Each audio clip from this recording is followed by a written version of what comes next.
E aí pessoal, o vídeo de hoje vai continuar a série Personagens da Terra-média. E o personagem escolhido de hoje vai ser Saruman, o Mago Branco. Aproveitem aí, já deixem um like e se inscrevam no canal. Tendo dito isso, vamos falar mais sobre o personagem de hoje.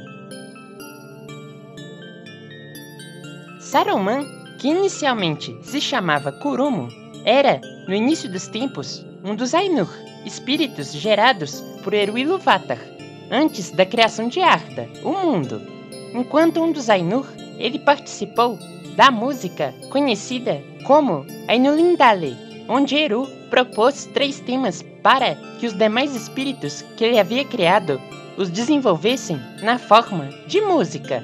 Nada é citado na obra de Tolkien sobre qual foi o papel específico de Kurumo neste acontecimento, mas é conhecido que Melkor, o mais poderoso dos Ainur, em meio a todo o seu orgulho, começou a criar uma dissonância a partir do tema de Eru, que foi seguida por vários outros espíritos que estavam presentes. Apesar de não ser especificado qual foi a participação de Kurumo nisso, pelo que nós conhecemos de sua história futura, podemos imaginar qual deve ter sido o seu papel.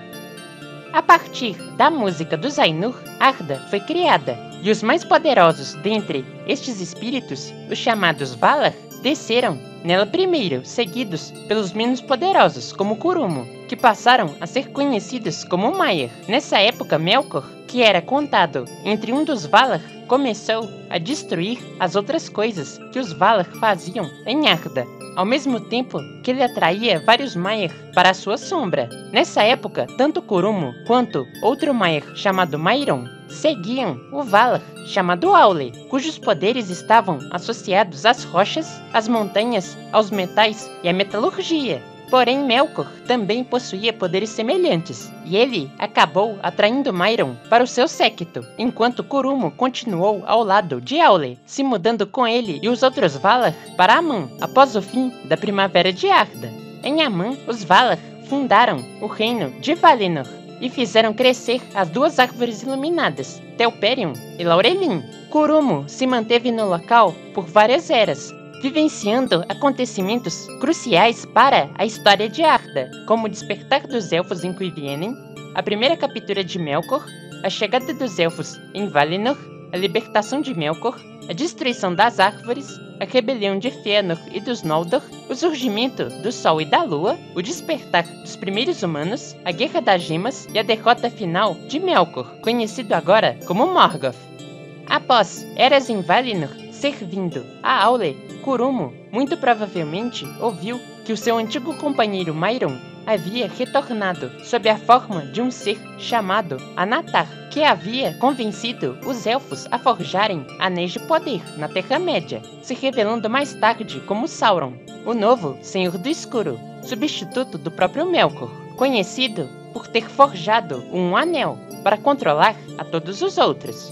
Sauron, então, devastou a Terra-média, destruindo reinos élficos como Eregion e em seguida causando a queda de Númenor. Porém, durante a Terceira Era do Sol, os Valar pediram para que ele, como um sábio Maiar, portador de vários conhecimentos e poderes que estavam além das capacidades de elfos e humanos, fosse para a Terra-média para auxiliar os povos livres no combate contra Sauron, impedindo o seu retorno. Kurumo então desembarcou na Terra-média no início do 2º milênio da Terceira Era, sendo seguido por outros Maiar, como Olorin, Eowendil, Morinetar e Romestamo. Todos esses Maiar, por segurança, tiveram seus poderes selados pelos Valar, na forma de magos, conhecidos como Istari, de modo que o seu poder controlado não se tornasse uma ameaça, no caso deles serem corrompidos. Dessa forma, eles perderam as habilidades de metamorfo, que todos os Ainur originalmente possuíam, ficando presos à nova forma, muito similar à de um humano. Kurumo, graças às suas habilidades ligadas a técnicas de forja e metalurgia, que tanto os elfos quanto os humanos e anões valorizavam muito, se tornou rapidamente o mais renomado entre os Istari, ganhando a confiança de vários senhores entre os povos livres. Ele então passou a ser conhecido como Kurunir pelos elfos e como Saruman pelos humanos. Ele então viajou para o leste, acompanhado de Morinetar e Romestamo, agora conhecidos como Alatar e Palando, os Magos Azuis, voltando destas terras distantes sem a companhia dos dois. O destino obscuro destes magos é um dos maiores mistérios da obra de Tolkien, mas não existe nenhuma certeza sobre se existia realmente algum complô oculto de Saruman para se livrar deles, já que aparentemente nessa época ele ainda não havia se corrompido, apesar de que também nada é explícito sobre se a corrupção em seu coração havia acontecido no passado, ainda na época da canção dos Ainur. Porém, no ano de 2463, após Olorin, que era agora conhecido pelos elfos como Mithrandir e pelos humanos como Gandalf, descobrir mais sobre a escuridão do necromante de Dol Guldur na Floresta das Trevas, foi criado o Conselho Branco, formado não só por Saruman e Gandalf, mas também por Eowendil, agora conhecido como Radagast, e também por elfos como Galadriel, Elrond, Círdan e Glorfindel. Esse último, um antigo habitante de Gondolin, que havia morrido e ressuscitado nas Terras Imortais, retornando para a Terra-média na mesma época que os Istari. Durante a primeira reunião do Conselho, Saruman obteve uma grande maioria de votos para se tornar o líder, porém Gandalf acabou recebendo o voto de Galadriel. Apesar disso, Saruman passou a secretamente nutrir um ressentimento pelo outro mago, ao descobrir que Gandalf havia recebido de Círdan o Anel de Fogo, conhecido como Narya. Após algum tempo, já nos últimos séculos da Terceira Era, o reino de Rohan acabou entrando em guerra contra os Terrapardenses, que haviam se aliado à antiga guarnição de Isengard, antes fiel ao reino de Gondor, mas que agora havia traído o reino, em uma aliança com os inimigos de Rohan. Após o fim da guerra e a derrota dos Terrapardenses, não confiando mais na antiga guarnição, o regente de Gondor procurou um novo guardião para a torre, encontrando o mago Saruman, que se estabeleceu no lugar, o utilizando como base para os seus estudos sobre a natureza dos poderes de Sauron e do Um Anel. Foi nessa época que o comportamento do mago foi se tornando cada vez mais estranho, com ele cada vez mais obstruindo as decisões do Conselho Branco, enquanto secretamente procurava pelo Um Anel nas regiões dos Campos de Lys, local onde ele havia sido perdido por Isildur. Ele também estabeleceu uma relação cada vez mais próxima e amigável com seus vizinhos, os Terrapardenses, de modo a contrariar o reino de Rohan. Porém, após décadas obstruindo o Conselho, Saruman finalmente concordou, diante de evidências irrefutáveis, em se juntar a Gandalf e a outros membros como Galadriel e Elrond para expulsar a escuridão de Dol Guldur em 2941. A expulsão do necromante da antiga fortaleza trouxe de volta a luz para a Floresta das Trevas, mas também confirmou que ele era Sauron e que o retorno dele era iminente. Pouco depois dessa época, tanto Thengel, o rei de Rohan, quanto Ecthelion, o regente de Gondor, foram alertados por um guardião misterioso sobre o comportamento estranho de Saruman.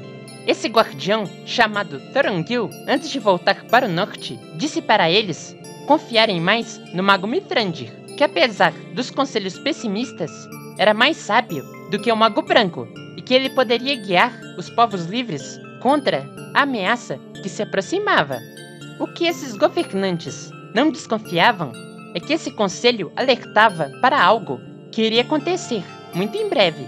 Saruman, obcecado em sua busca pelo Um Anel, parou de prestar as homenagens que devia aos regentes de Gondor por ocupar uma fortaleza pertencente ao reino, e também começou a movimentar os seus interesses contra os reis de Rohan, usando tanto os Terrapardenses quanto agentes infiltrados. Ele se utilizou então de Grima, o Língua de Cobra, um dos habitantes de Rohan, para influenciar Théoden, filho de Thengel, que estava deprimido e frustrado após a morte de sua esposa, no parto de seu filho, Theodred. Saruman envenenou a mente do rei e o fez permitir que ele pudesse começar a realizar todos os tipos de abusos e atrocidades dentro e fora das fronteiras de Rohan. O que ninguém ainda sabia nessa época é que Saruman estava estabelecendo contato direto com o próprio Sauron através do Palantir de Orthanc, e que devido a isso ele havia se tornado completamente corrompido, recrutando orcs nas montanhas enevoadas para criar, com o auxílio de magia negra, a terrível linhagem dos Uruk-hai. Após Gandalf confirmar que o anel encontrado por Bilbo na caverna de Gollum era um anel, Saruman revelou sua traição, prendendo o outro mago no topo da Torre de Orthanc, enquanto começava a transformar Isengard em uma verdadeira indústria de manufatura de armas para o seu poderoso novo exército de Uruk-hai, que ele passou a utilizar para coagir o enfraquecido reino de Rohan. Porém, Gandalf conseguiu fugir para Valfenda, de modo a auxiliar Frodo, sobrinho de Bilbo, que havia chegado com um anel. Em Valfenda, Elrond convocou um novo conselho, agora com a participação dos Elfos da Floresta, dos Anões e de Aragorn, o herdeiro de Isildur, que na verdade era a verdadeira identidade de Thorongil, e também de Boromir, o filho do regente de Gondor. Nesse conselho, foi então formada a Sociedade do Anel, que tinha como objetivo se infiltrar em Mordor com um anel para o destruir dentro do fogo da Montanha da Perdição. Porém, Saruman não descansava. Ele fez de tudo para interceptar a Sociedade do Anel, enviando primeiro os seus pássaros macabros para Zevin, e depois conjurando uma grande tempestade de neve para a Montanha de Caradhras, para impedir que a Sociedade usasse essa rota, obrigando os seus membros a escolherem entre as obscuras minas de Moria e os desfiladeiros do Isen, local dominado pela sua própria cidadela de Isengard. A Sociedade escolheu Moria, o que acabou levando à baixa de Gandalf e ao enfraquecimento do grupo, que foi posteriormente interceptado pelos Uruk-hai nas colinas de Emimuil. Porém, o portador do anel conseguiu escapar, e os Uruk-hai acabaram capturando os outros hobbits, sendo rastreados por outros membros da comitiva, que mais tarde se encontrariam com Gandalf, retornado agora como novo Mago Branco. Eles iriam então até a corte de Théoden, o libertando da influência de Saruman, expulsando Língua de Cobra e o convencendo a resistir aos ataques do antigo Mago Branco, cujos exércitos haviam matado Theodred, filho do rei. Saruman, que agora se denominava o Mago de Todas as Cores, ficou furioso e lançou um massivo ataque com o seu exército de Uruk-hai contra a fortaleza do Abismo de Helm, onde resistiam os Rohirrim, liderados por Théoden, Aragorn, Legolas e Gimli. A batalha foi feroz, mas as forças de Saruman acabaram perdendo após a chegada de Gandalf e dos Eored, liderados por Elmer, sobrinho de Théoden. Porém, enquanto os seus exércitos lutavam no Abismo de Helm, Saruman ficou em Isengard, que agora estava relativamente desguarnecida. O mago, em sua sede de poder, havia desmatado grande parte da floresta de Fangorn para alimentar as suas forjas, represando o rio Isen para drenar a água das cavernas subterrâneas onde ficavam os seus engenhos. Isso despertou a fúria dos Ents, que atacaram a fortaleza, destruindo a represa liberando o rio, que inundou as forjas do mago. Porém, eles não conseguiram penetrar na torre, já que ela era encantada com uma misteriosa magia trazida pelos Númenóreanos no passado. Cercado, Saruman teve o seu cajado quebrado por Gandalf, fugindo posteriormente com Grima para o condado, onde ele tinha negócios com alguns rufiões que traficavam erva de fumo da Quarta Sul para ele. Uma vez no condado, ele passou a ser conhecido como Shark, o Velho, conseguindo tomar o controle do local, transformando o lugar em um pesadelo industrial, oprimindo os hobbits junto com seu aliado, Loto, Sacola Bolseiro, e também com seu séquito de rufiões. Porém, após o retorno de Frodo, Sam, Merry e Pippin, os hobbits se organizaram e enfrentaram um mago na Batalha de Beiragua. Após os seus rufiões serem derrotados, Saruman foi traído por Língua de Cobra, que o esfaqueou antes de ser alvejado por várias flechas disparadas pelos hobbits. Porém, nos filmes, o destino de Saruman é diferente, com a sua morte chegando pelas mãos de Língua de Cobra bem antes, logo após o seu cajado ser quebrado por Gandalf, ainda em Isengard. Já Grima acabou sendo morto por uma flecha de Legolas, logo após esse ato.